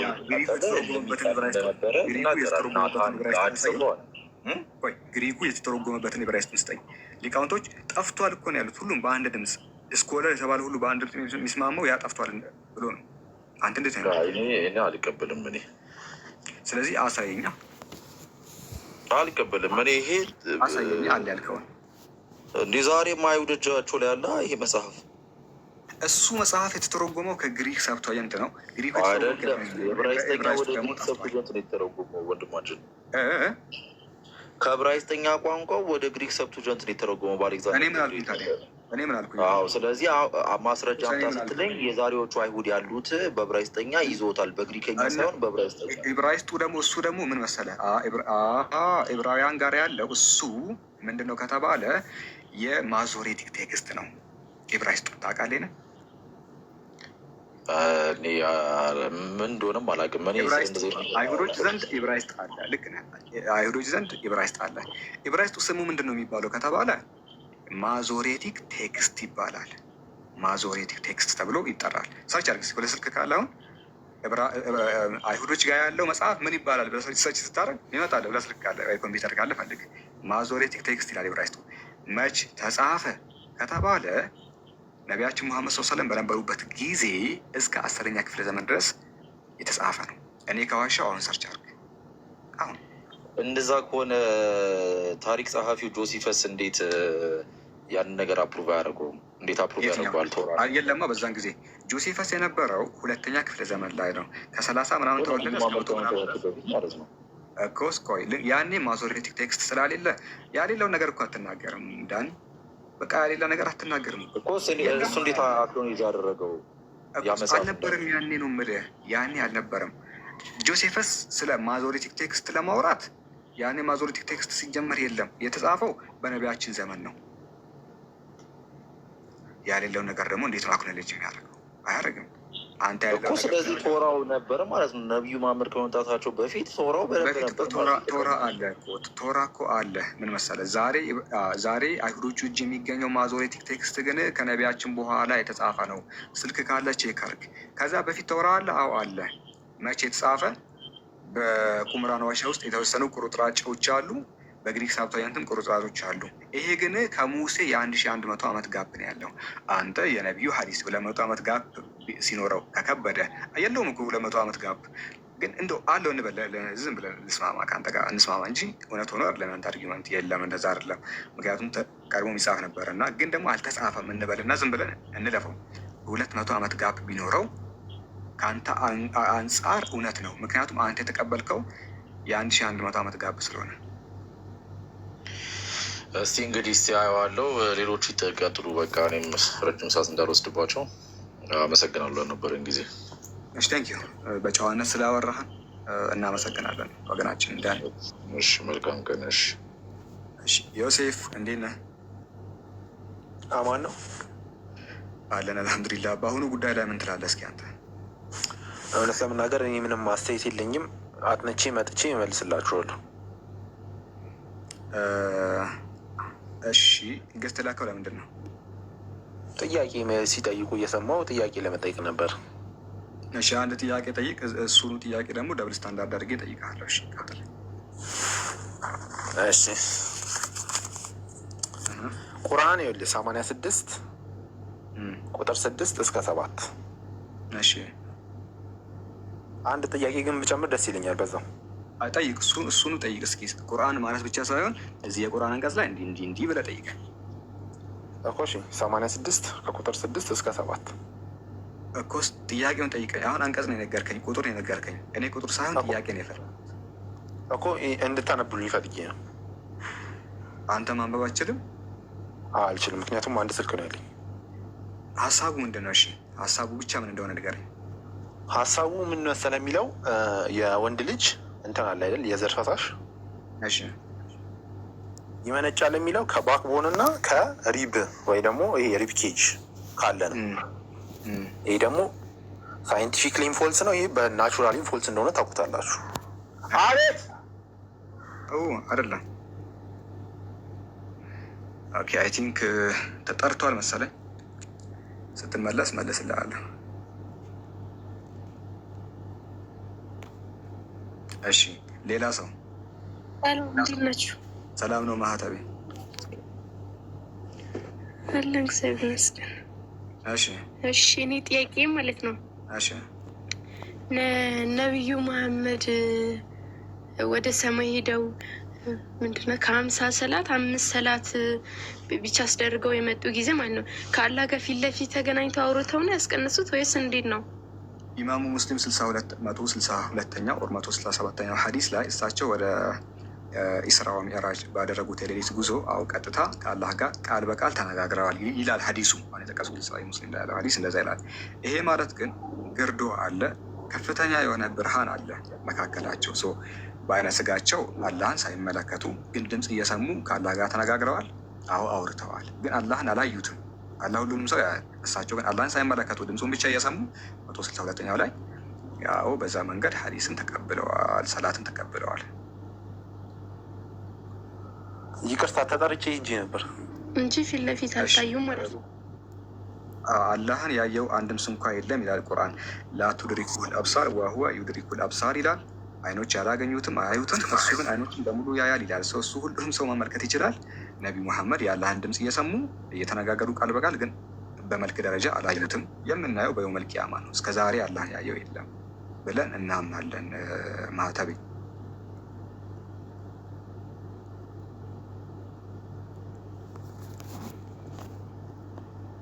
ሐዲሱን ወረድ በል። ሐዲስ ከፈለጉ ነው ወረድ በል። ቆይ እሱም አለ ግን ወረድ በል። ወረድ ይሄኛው ሐዲስ ላይ አሁን ያልኩትን ቁጥሩን አሳያቸው። ቁጥሩን ሰሒህ ሙስሊም 162ኛው ላይ ቀጥታ ማይ ሎርድ ጌታዬ ሆይ እያሉት ያወሩታል።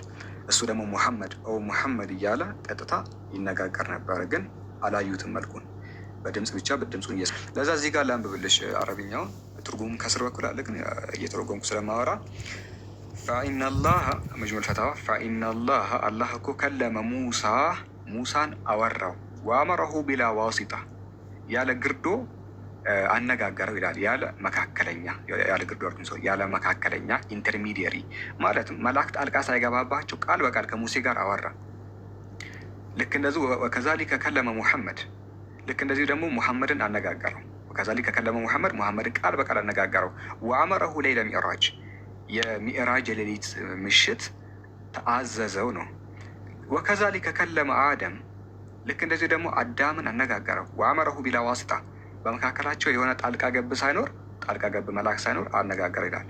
አዳምን በገነት ውስጥ ያወራው ቀጥታ ነው አዳም ሆይ እንደዚህ አድርግ፣ አዳም ሆይ እንደዚህ አድርግ እያለ ነበር ያወራው። ሙሳንም እንደዛ ነው ያወራው። ነቢ ሙሐመድም በሌለቱ ሚዕራጅ እንደዛ ነው ያወራው ብሎ ያስቀምጣል። ስለዚህ እኛ ሙስሊሞች እንደዛ እናምናለን። ማህተቤ ተመልሶልሻል? ማህተቤ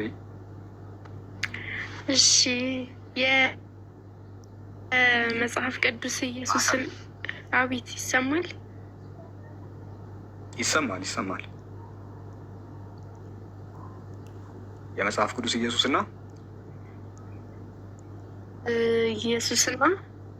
የቁርአን ያለው ኢሳ ነው አንድ ናቸው ወይስ አንድ አይደሉም ብላችሁ ነው የምታምኑት? አንድ ናቸው ብለን እናምናለን። ማህተቤ አንድ ናቸው። ከዛ ቀጥሎ ያለውን ጥያቄሽን ደግሞ ጠይቂ፣ ግልጽ እንዳደረግ አንድ ከሆኑ ብለሽ ደግሞ ጠይቂ። አሁን እሺ። እና እንትን ማለቴ በመጽሐፍ ቅዱስ ኢየሱስ ክርስቶስ አልተሰቀለም ብላችሁ ነው? ጥሩ።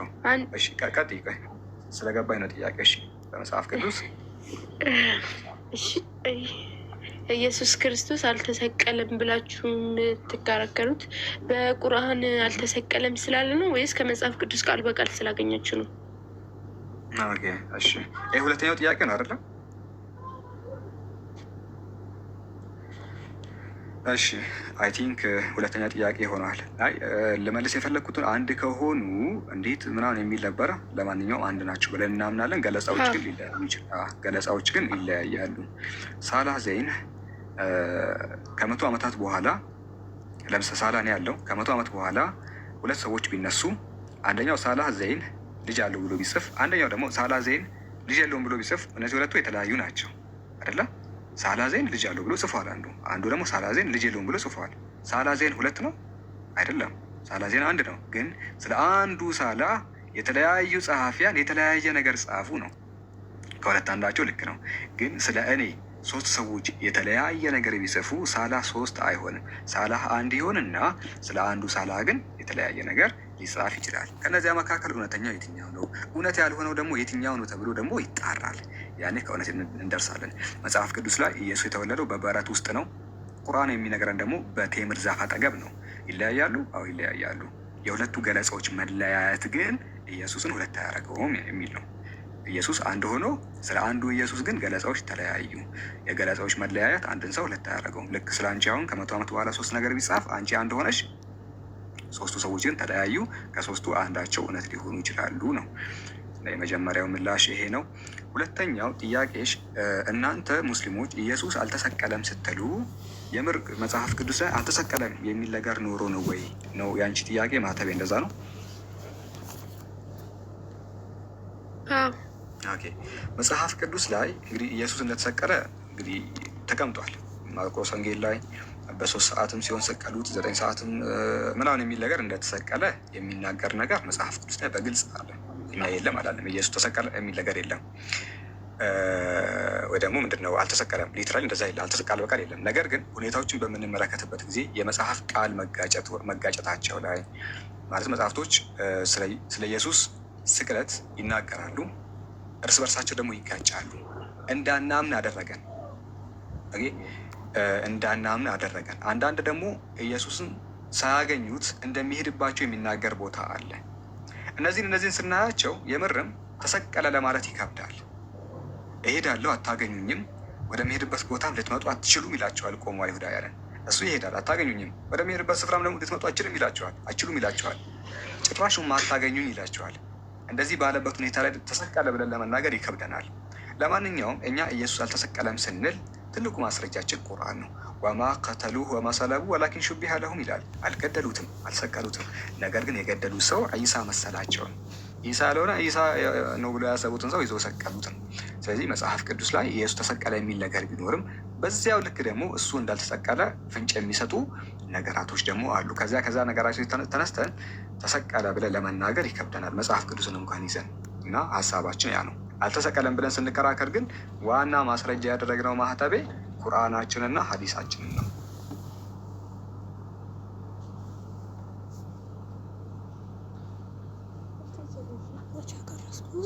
ግልጽ ነው ያወራሁት ነገር።